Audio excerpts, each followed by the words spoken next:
श्री राम जय जय राम।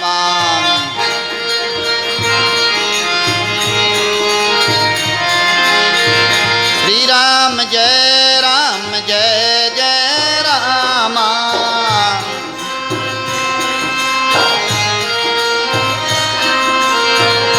नरसीदास राम का प्यासा, नरसीदास राम जी का प्यासा।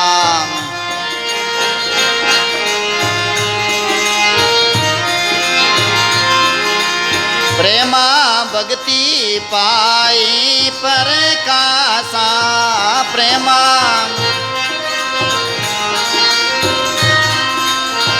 साईं के संत हो यार हजूरी।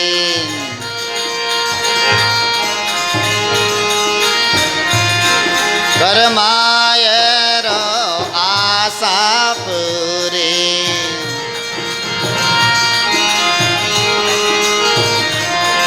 करमाय रो आशा पूरी।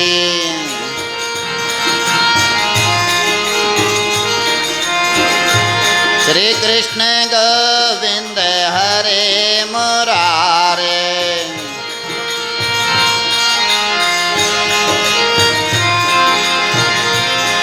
हे नाथ नारायण वसुदेवा, हे नाथ नारायण।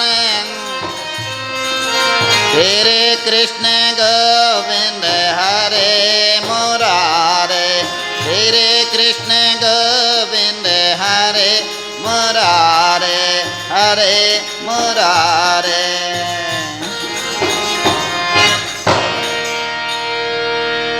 बोले कृष्ण कन्हैया लाल की,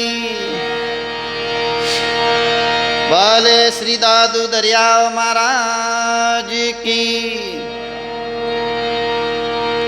बोले नर्मदेश्वर महादेव की,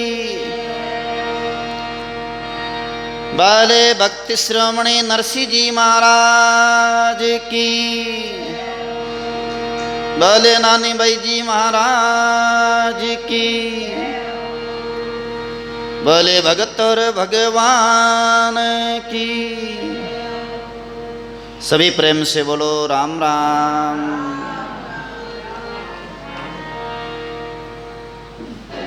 अनंत विभूषिता परात्पर पार ब्रह्म परमात्मा श्री हरि को कोटि कोटि दंडोत प्रणाम करते हुए, श्री हरि के अनंत भक्तों को कोटि कोटि वंदन करते हुए,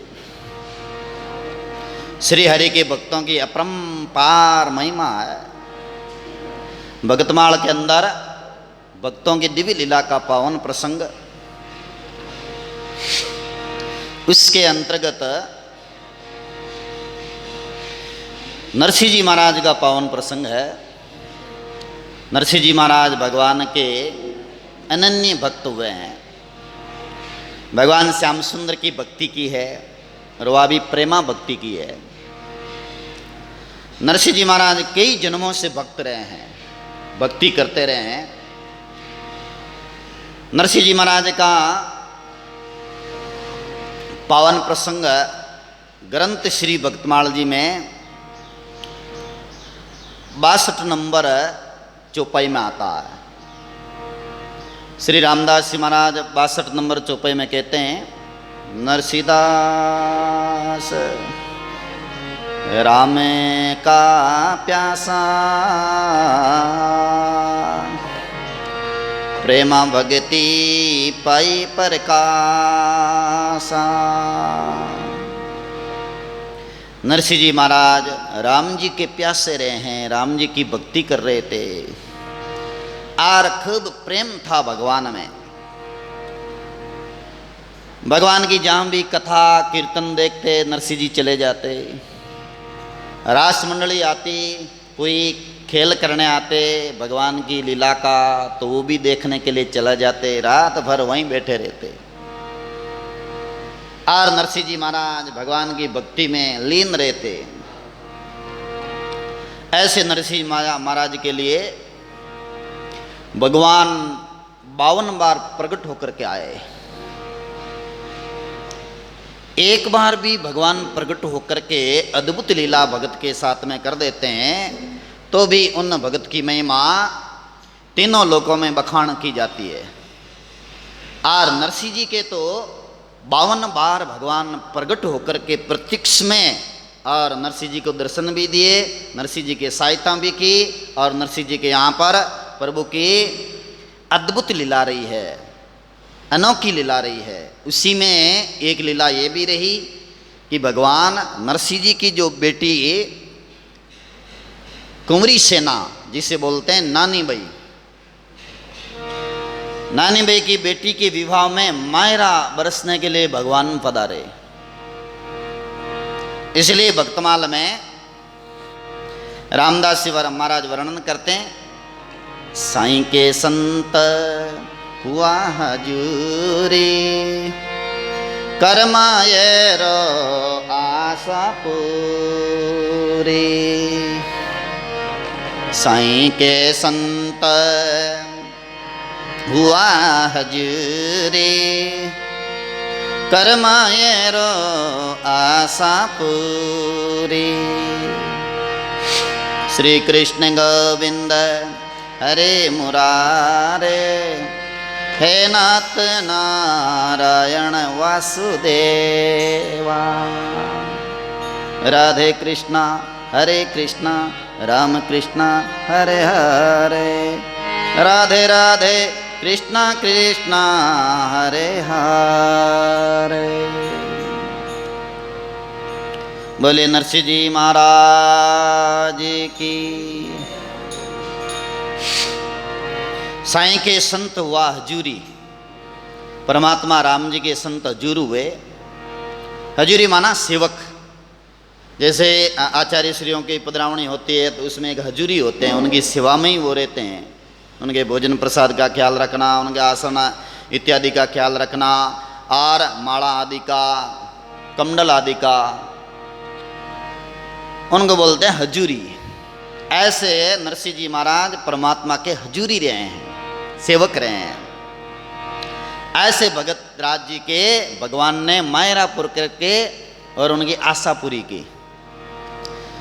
इन नरसिंह जी महाराज का प्रागट्य कहाँ हुआ और यूं नरसिंह जी महाराज पहले जन्म में कौन थे? श्रीमद् भागवत महापुराण में भी प्रमाण आता है। इक्ष्वाकु कुल के राजा मुचकुंद राजा भगवान के भक्त रहे हैं, दानी रहे हैं, पराक्रमी रहे हैं और धर्म के अनुसार कार्य करने वाले रहे हैं। इक्ष्वाकु के पुत्र मुचकुंद राजा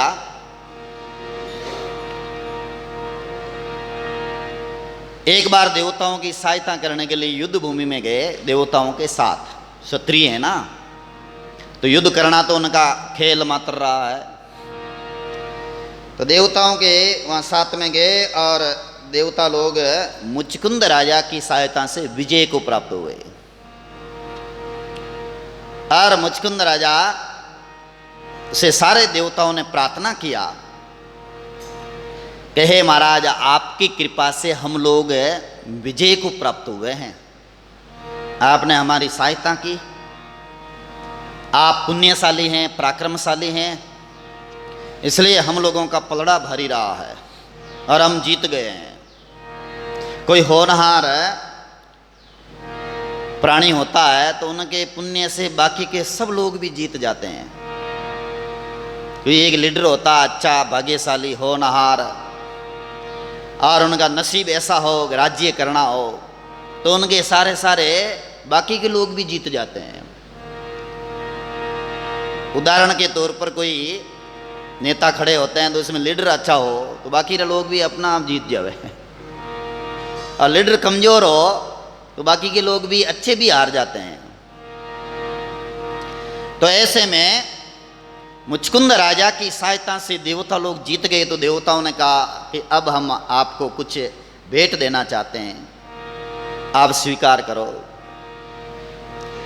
तब मुचकुंद राजा ने कहा मुझे और कुछ भेंट चाहिए ही नहीं, वैसे ही मैं तो राज्य कर रहा हूँ, राज करने वालों को और क्या चाहिए। अब मैंने आपकी सहायता की, ये भी बड़ी बात है। अगर आप देना ही चाहते हो तो मुझे भगवान श्री हरि के दर्शन कराओ।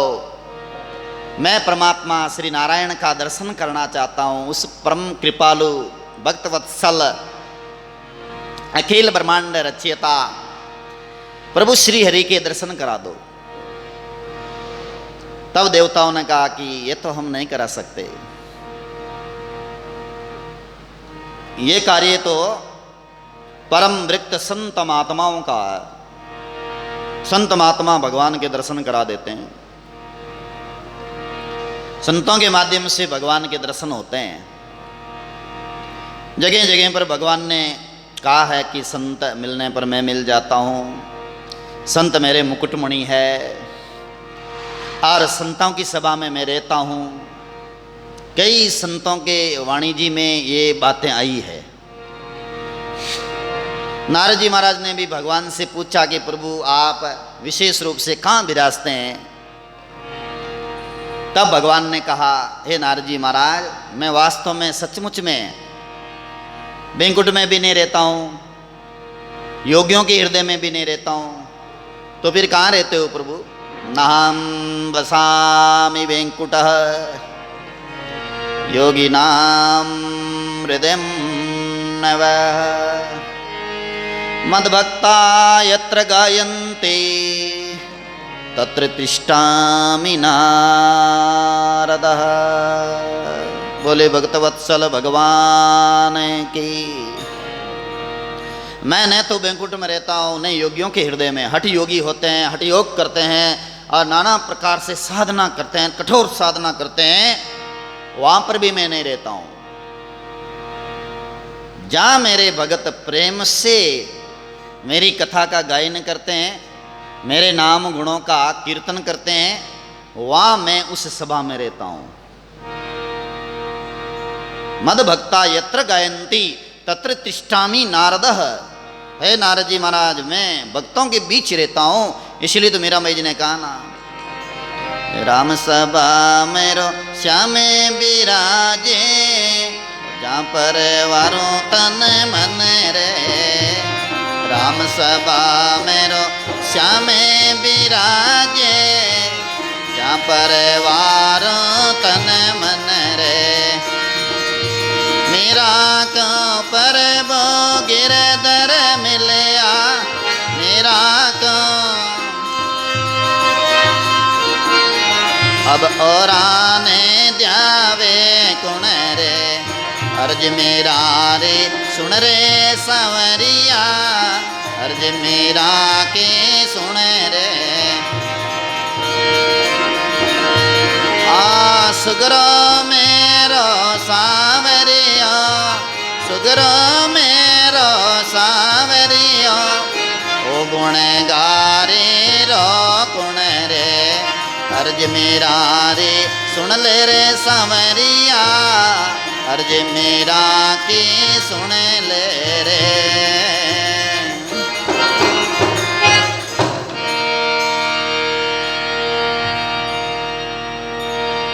बाल मेरा के श्याम की।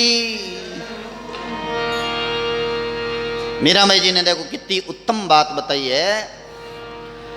राम सभा मेरो श्याम विराजे, जहाँ पर वारूं तन मन रे। राम सभा, ये संतों की सभा, ये संतों की सत्संग, ये राम सभा है। यहाँ श्याम विराजमान है, आनंद के रूप में, सत्य के रूप में, कथा के रूप में। इन पर तन मन धन वारण करती हूँ मैं। तो जहाँ संत सत्संग करते हैं, प्रेम से भगवान नाम का कीर्तन करते हैं, वहाँ भगत आके विराजमान हो जाते हैं, भगवान आके विराजमान हो जाते हैं, और अन्य भगत योगी पुरुष भी आ जाते हैं। सूरदास जी महाराज जब कीर्तन करते और भगवान के नाम में तलीन होते, तो भगवान श्याम सुंदर बालकृष्ण छोटे से रूप बना करके और सामने विराजमान हो जाते। मोर मुकुट वाले प्रभु, नन्हा सा मुख और सुंदरता की प्रतिमूर्ति भगवान श्री कृष्ण मुरली हाथ में लेकर के और बैठ जाते सामने, और सूरदास जी महाराज के द्वारा गाए गए पदों को श्रवण करते। ऐसे ही मीराबाई जी जब कीर्तन करते तो भगवान प्रत्यक्ष में प्रकट हो जाते, और सामने जब मीराबाई जी यूँ आँख खोलते तो भगवान के दर्शन होते यूँ प्रत्यक्ष में। बंसी धारण किए हुए, मोर मुकुट धारण किए हुए, गोरचन का तिलक लगाए हुए, व्यंजंती की माला पहने हुए और मुरली हाथ में लिए हुए सांवलिया भगवान सामने प्रत्यक्ष रूप में दर्शन होता। ऐसे ही भगवान भगत है जब तलीन हो जाते हैं तो इस तरह से भगवान वहाँ प्रकट होकर के दर्शन देते हैं। तो वहाँ भगवान निवास करते हैं जहाँ भगत भगवान की लीला गुण रूप का गायन करते हैं।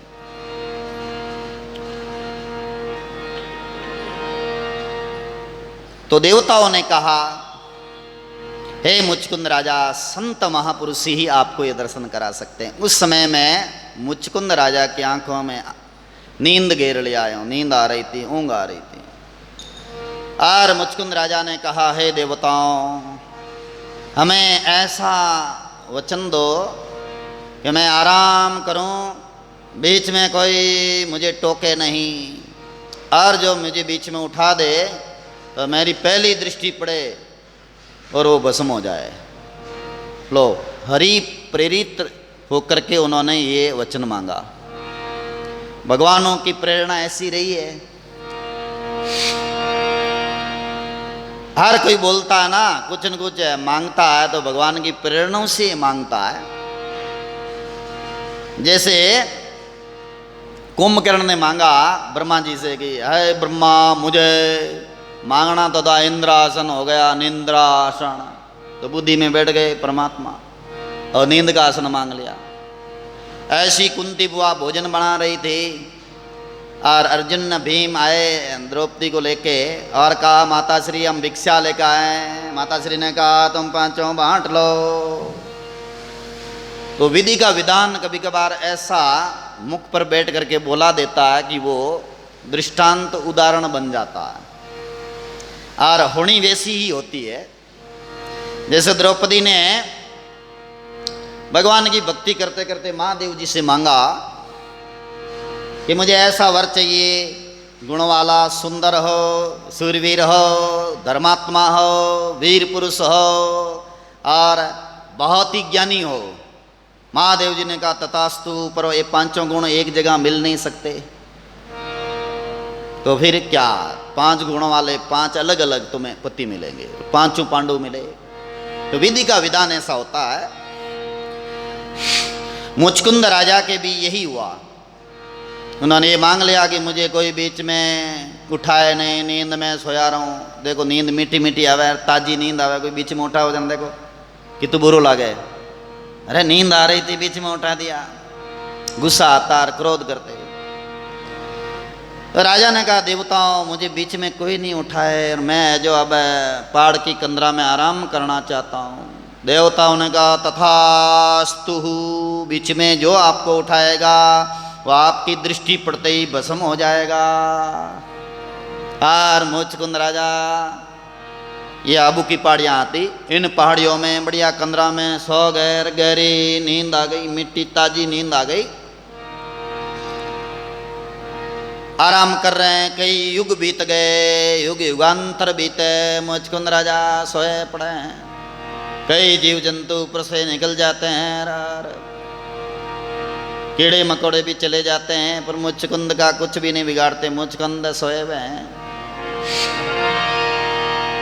समय बीता, कालांतर में भगवान श्याम सुंदर लीला करने के लिए धरती पर अवतरित हुए, और भगवान श्याम सुंदर ने अलौकिक लीला की।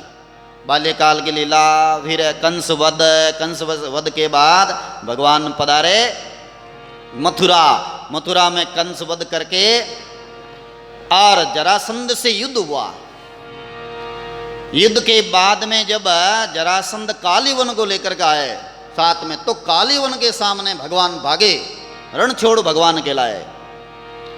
और भगवान आगे आगे भाग रहे हैं। कालीवन बोल रहा कि कहाँ जाएगा कृष्ण, छोड़ूंगा नहीं आज। भगवान थोड़े आगे जा रहे हैं, फिर और रुकते हैं, और आगे जाते हैं, फिर रुकते हैं। ऐसे भगवान नाना करते करते उस कंदरा में पहुंच गए जहाँ मुचकुंद सोया हुआ था। तो काल यवन ने कहा कि मित्र जरासंध, अब तुम इस पहाड़ को घेर लो और मैं कंदरा में जाता हूं, उस नाटकबाज को अब नहीं छोड़ूंगा मैं। भगवान ने अपना सुनहरा पिताम्बर मुचकुंद राजा जो सोए हुए थे उस पर उड़ा दिया और भगवान अंदर कंदरा में छिप गए।